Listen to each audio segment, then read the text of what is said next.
Surviving infidelity. Updated, wife, 46 female, and I, 46 male, together since we were 13, married for 25 years, find out she had an affair when the other guy tried to end himself 5 days ago. I, 46 male, hate to admit it, but I used to read some posts here. I read them and I felt good about myself. I felt lucky, like I had everything, and that I would never encounter myself in the same situation that I used to read about. I was wrong. This is going to be very, very long. I am also a bit drunk right now, so I apologize for any errors, or if this whole thing doesn't make any sense. My story with my wife, 46 female, begins in the 70s. My parents immigrated from Brazil to the US in 1970. They met another couple that had immigrated from Brazil a few years earlier, and had just moved to Dallas. They became really close friends. 2 years after that, they opened a business together. In 73 that couple got pregnant. Around the same time my mom also got pregnant. I was born 4 days earlier than my wife. Our families didn't have any extended family in the US, so we were each other's family basically. Her mom used to babysit me while my mom worked, and since I am an only child and her sisters were born 8 years later, we were basically raised together. We were inseparable, basically joined by the hip, as my mom used to say. Our parents used to take vacations together, and when my parents took vacations, they used to take her with us. We used to have barbecues every weekend, and we always went together to church on Sundays. We were best friends. I asked her on a date when we were 13, and we discovered love together. Our relationship was actually very mature given our ages. We were best friends, so it wasn't that different. We went to the same college. I proposed to her in 94, we got married in 95. Went to the same college, and after we graduated, she started her own business, and I started helping our dads in their business. We had our first daughter in 98, soon after, we had 3 more, 20 female and 18 female. It was like a dream. We were so happy, we were living our best life. We both have very good salaries and we live extremely comfortably. Multiple properties, including some in Europe, and vacations twice a year. Our intimate life was healthy, we indulged in each other's kinks, do it normally 3 times a week. We both professed how much we love each other every single day. It was like a dream. This year, I started noticing some changes in her. She started spending more time working, she was always on her phone, we stopped having intimacy, and we started arguing all the time about things we normally would never argue. She started being cold to me. We talked about this, and she told me that this year was really stressful to her. She started acting more normal, but something was off. Even our daughters realized that, I just didn't know what it was. Last week was when I finally realized that something was very wrong. My brother-in-law's, 36 male, brother, 29 male, tried to end himself 5 days ago, which was surprising to everyone. He definitely doesn't seem like he was depressed or anything like that. My wife and I are very close to brother-in-law's family, so we were all very shocked. He wasn't able to end his own life, but it was close. Brother-in-law found him in his garage with the car on. It was a very close call, but they are expecting him to make a full recovery. My wife was very weird during this whole thing, constant mood swings, crying all the time. We were all sad, but she was more affected than she should have been. Then 3 days ago, my brother-in-law told me the truth about his brother's attempt. My wife and his brother, who is 17 years younger than me, have been having an affair for almost 11 months. Apparently, last week he tried to convince my wife to leave me for him. My wife ended their relationship and he tried to end his own life. I confronted my wife after hearing this, and to my surprise, she confessed, "Yes, I was honestly hoping that he was wrong and that his brother was lying. I am that naive." She broke down crying, that she didn't know why she did this. She called it a midlife crisis, saying that it was nothing wrong with us, that she still loved me. I ended up almost having a panic attack. I just didn't know what to do, just packed a bag with some clothes, and just stormed off. She tried to stop me, but I got in my car and drove away for almost 8 hours. I stopped when I realized that I was in freaking Memphis already. I've been staying in a hotel since that day and everyone has been blowing my phone. Apparently, my daughters now know because my wife told them, which just makes this thing even more humiliating. I talked to my oldest, just told her that I am safe and don't want to talk to anyone. My wife and her family have been calling non-stop. I have more than 100 missed calls and 1,000 plus unread messages. My other daughters are also desperate, but I just can't bring myself to talk to them. For the last 2 days, I have already drunk 2 bottles of wine and 1 bottle of whiskey. I just can't stop crying. I feel absolutely lost, absolutely lost. I know my wife for my entire life. I know her since she was barely 1 day old. We had our first picture together when she was 2 days old. Now every time I think about her, I feel like throwing up. What did I do wrong? What the hell am I supposed to do? Any advice is really appreciated. I am really lost right now. Now for the top advice before reading the update. Just some advice on the practical side: save all the messages from her, text and voice. Your lawyer will need them. Texas is not a no-fault state according to a quick Google search, so her admitting to her affair in text or voice messages will be important. Even if you decide down the road to try to reconcile, you'll want a post-nup agreement, since there is a business involved, and her admission of guilt will be helpful. Second piece of advice: stop drinking. Booze is a depressant, and will only make you feel worse and make bad decisions. Your wife has created enough bad decisions and bad feelings already. Third, get a lawyer ASAP. Even if you don't divorce, you need to know what your rights, options, and the best way to proceed legally to protect yourself are. Finally, go home. Running away isn't going to help anything. Go home and show your daughters you're okay. Tell your wife she has to go stay with her parents or siblings for a while, but don't let her force you out of your home and away from your children and family. I do live in Texas. While money is the least of my concerns right now, I need to start looking into that. I know that I need to go home, but I just can't imagine going home to see my wife or our daughters without crumbling. What the hell am I supposed to do? You do the bare minimum: you stop drinking and head back home, kick her out, or at the very least have her stay with family. You need time to decompress and fully come to terms with your life. Give it a few weeks. Don't make any stupid or impulsive decisions until you're sound of mind. It's still early days, and you're clearly having a breakdown. There is zero excuse regarding your wife's affair. Midlife crisis or not, it doesn't justify her affair or actions. Don't pity her affair partner. This wasn't some child. The man's about to turn 30. He knew full well what he was getting himself into. Neither him nor your wife deserve pity, and they are both to blame for what happened. Head back home the moment you sober up. Text or call your wife ahead of time, and make sure she understands that she needs to be gone the moment you're back. You need time to process. The questions and answers can come later. Here's a list of stuff you'll need to do below. 1. STD test. 2. Consult a lawyer, even if you're still on the fence. 3. Demand a full written timeline of the affair with details, censored and uncensored version. 4. Full access to your wife's electronics and social media. 5. No contact with the other guy and his family, might include brother-in-law to avoid drama. 6. Read up on the survivinginfidelity.com healing library, and consider posting over there. 7. Implement the 180. 8. Therapy, for yourself and kids. 9. No intimacy, it'll just complicate things and it'll be used as a tactic to get you to stay. 10. Don't drink or turn to drugs in your grief, take up running or working out. Boxing is a good alternative that will deal with the anger once it sets in. Do not blame yourself. Your wife is old enough to know actions have consequences. This wasn't some one-off drunken kiss, it was a full-blown affair that nearly lasted a year. It was physical and emotional, so expect the worst in both aspects. Do not stay for your kids, do what's best for you, even if that means walking away. I, 46 male, hate to admit it, but I used to read some posts here. I read them and I felt good about myself. I felt lucky, like I had everything, and that I would never encounter myself in the same situation that I used to read about. I was wrong. LOL, me too bro. Made me feel great. Guess what, we both were wrong, haha. It just sucks.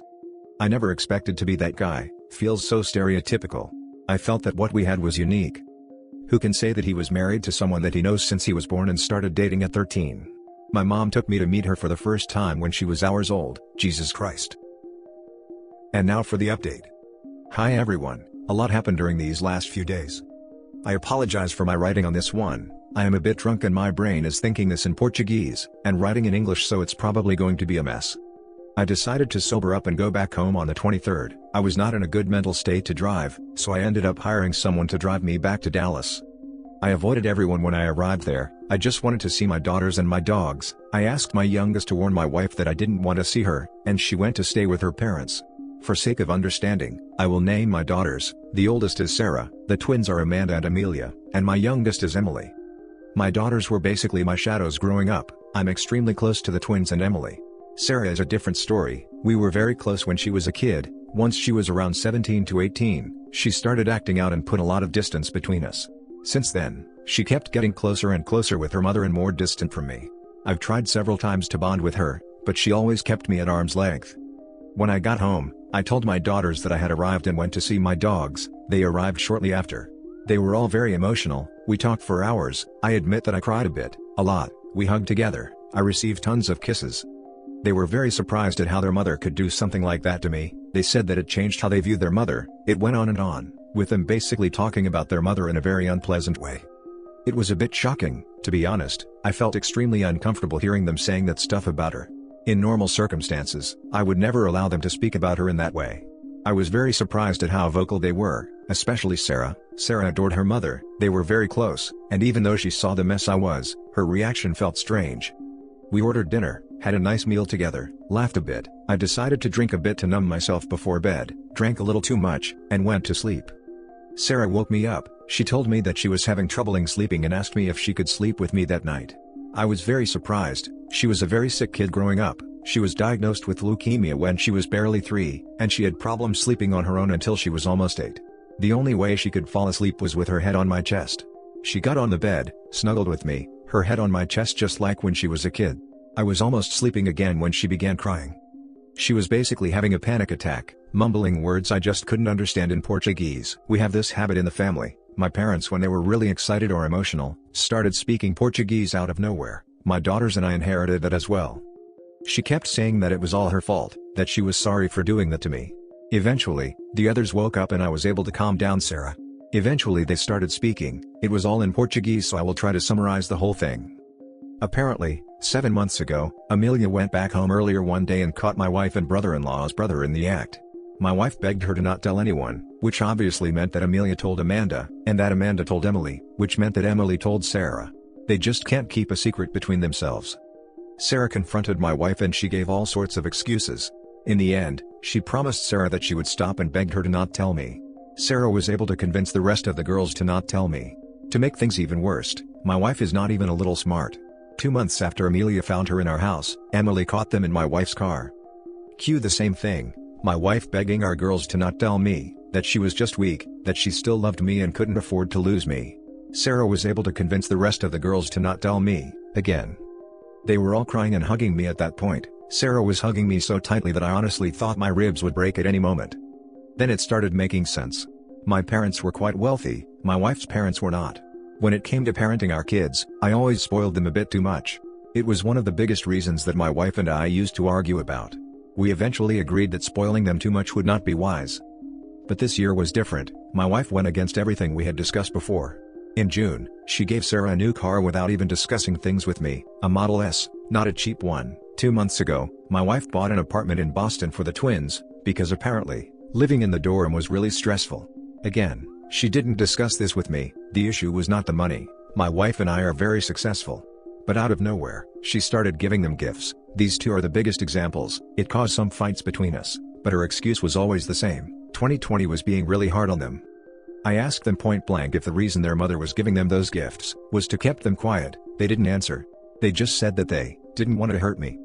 I admit that at that point I lost my temper. I just told them in not a very nice way to get the hell out of the house. I packed my things, got my dogs, and drove to Marshall. I own a ranch outside the city. It's a miracle that I didn't end up dead, considering that I was definitely not even a little sober. Against the odds, I arrived safely there.